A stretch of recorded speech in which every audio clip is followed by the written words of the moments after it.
سلام بچه ها، من امیرسام گلستانپور هستم. ما امروز میخوایم این دستگاه رو باز کنیم که پنکه است و کارم نمیکنه خرابه، که بهتون توضیح بدیم که این چجوری کار میکنه. حالا بریم که جواب رو بریم که داشته باشیم. خب برای باز کردن این یه دونه اینو لازمی، یه دونه اینو، یه دونه اینو میذاریم اینجا. اینو میاریم.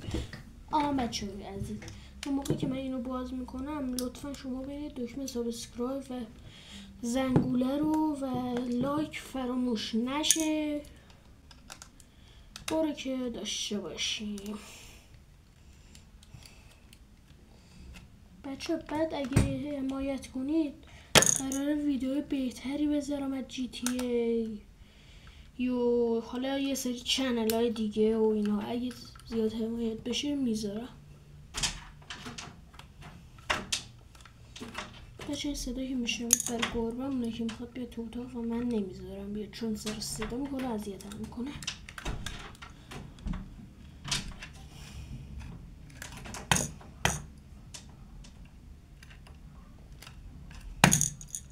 لایک کردید؟ الان میرم نگاه میکنم.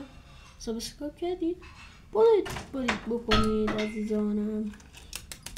بریم که داشته باشیم.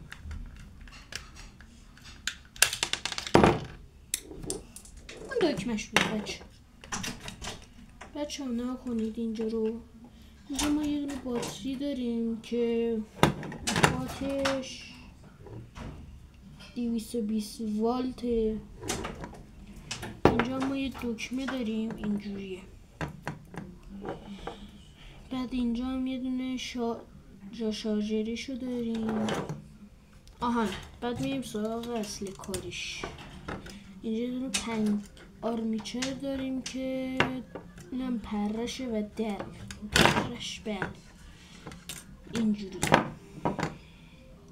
این چراغ هم داشت من ندیدم. خب دیگه بچه ها عزیزم، توی فقط همین اینا بود، چیز دیگه هم نبود. گفتم دیگه این باتریش 220 والته، آرمیچرش هم 220 والته، این چراغ هم همینطور، این دکمه و این جا شارژری و اینا و همه چیش 220 واته. مرسی که در اینجا ویدیو با ما همراه بودید. تا یه ویدیو دیگه بدرود.